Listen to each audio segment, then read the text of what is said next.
Hi guys, आज मी बनवणार आहे लसुनी मेथी। त्याच्यामध्ये मी इंग्रेडिएंट्स घेतले आहेत मेथी, शिमला मिरची, दही, कांदा, टोमॅटो बारीक चॉप करून आणि कोथिंबीर पण बारीक चॉप केलेली। त्याच्यामध्ये मी घेतलेला आहे गरम मसाला, थोडासा जिरा पावडर, धना पावडर, घरचा मसाला, हळद, मीठ, दही, लसूण, कढीपत्ता, लिंबू, मिरची हिरवीवाली, सौंफ आणि आपला ओवा। आता मी लसुनी मेथी असं बनवणार आहे। मी लसुनी मेथीमध्ये मेथी आणि शिमला मिरची ग्राइंड करून घेणार आहे आणि त्याच्यामध्ये मी आलं, लसूण, कढीपत्ता हे सगळं इंग्रेडिएंट्स सुद्धा मी ग्राइंड करून घेणार आहे। तर बघूया आपण ग्राइंडिंग। आता मी ग्राइंडरमध्ये 3 हिरव्या मिरच्या, कढीपत्ता, लसूण, ओवा आणि बडीशेप हे ग्राइंड करून घेते।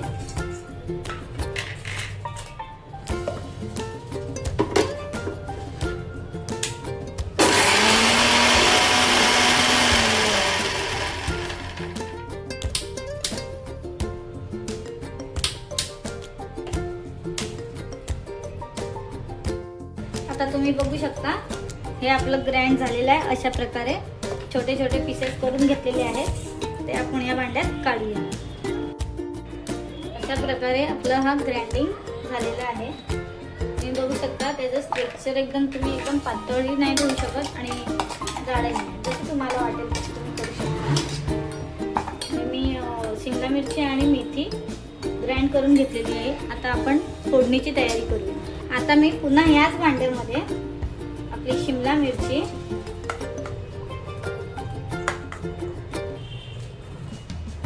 थोडं थोडं करून आपण त्याला ग्राइंडिंग करून घेऊया।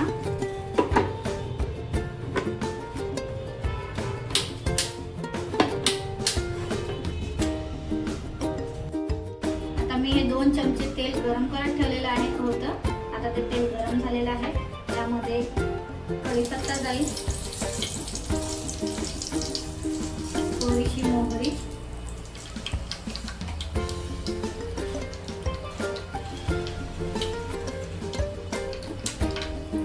आणि बारीक चॉप केलेला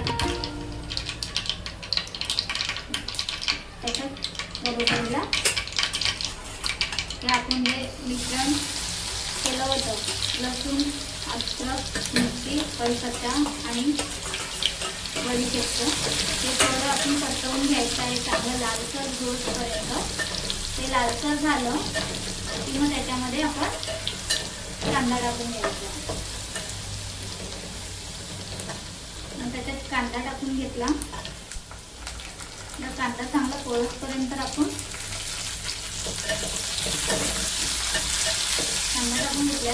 कांदा चांगला पोळसपर्यंत त्याच्यासाठी थोडंसं आपण मीठ टाकलं ना तर कांदा आणि टमाटरला ग्रेव्ही व्हायला थोडासा टेक्स्चर येतो आणि मी त्यांना चांगलं ब्राऊन होतपर्यंत कांद्याला आपण पोळायचं आहे। आता तुम्ही बघू शकता टमाटर एकदम चांगला पोळून झालेला आहे, चांगलं नरम पडलेला आहे। त्याच्यामध्ये आपण हे सगळे मसाले टाकूया। हळद, लाल मसाला, जिरा पावडर, धना पावडर आणि गरम मसाला, हे सगळे मी मसाले त्याच्यामध्ये टाकून घेतलेले आहेत।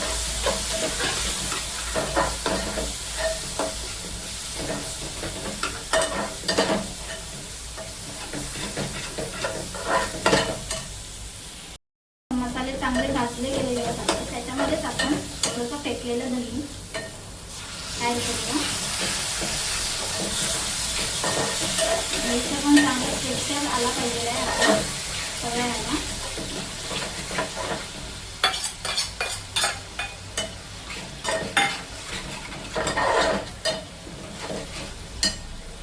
आता तुम्ही बघू शकता दही टाकल्यानंतरला थोडंसं गरम झाल्यावरती त्याला तेल सुटलेलं आहे साईडने।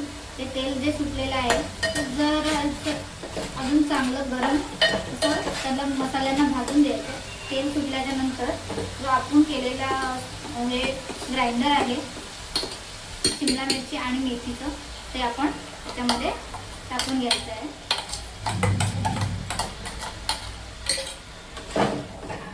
आणि त्याला चांगली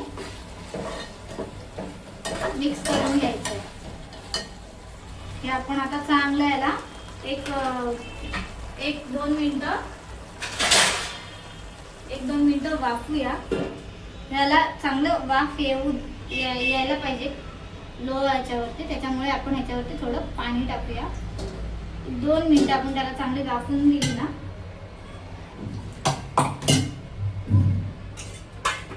2 मिनिटं चांगली त्याला वाफून दिली ना, का ते आपलं आलूचं फतफद पालकची जशी आपण ग्रेव्ही बनवतो तशी मेथी आणि शिमला मिरचीची ग्रेव्ही बनेल. तुम्हाला हवं तर तुम्ही शिमला मिरची स्किप करू शकता, इतर कोणती भाजी ऍड करू शकता. आता मी 5 मिनिटं झालेले आहेत गरम करून ह्याला. आता मी ह्याला साईडला घेते. तुम्ही बघू शकता त्याला चांगलं तेलही सुटलेलं आहे आणि याचं टेक्स्चर बघू शकता. तुम्हाला हवं तर तुम्ही तुमच्या अकॉर्डिंग एवढंच घट्ट ठेवू शकता. की तुम्हाला जर ग्रेव्ही टाईप हवं असेल तुम्ही ग्रेव्ही टाईप त्याला बनवू शकता. तर त्याच्यामध्ये शिमला मिरची आणि मेथीचा कडवटपणा जावा म्हणून मी त्याच्यामध्ये अर्धा लिंबू पिळून टाकणार आहे. तर लिंबाने त्याला चांगली चव येईल आणि त्याचा कडवटपणा निघून जाईल.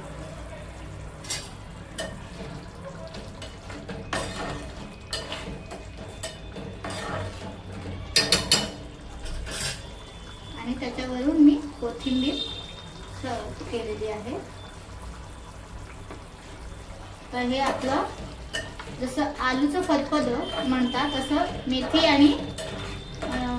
आणि शिमला मिरचीचं फतफद आपलं हे रेडी आहे.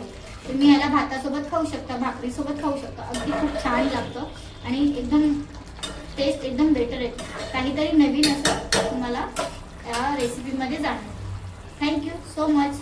लाईक करा, फॉलो करा आणि सबस्क्राईब करा.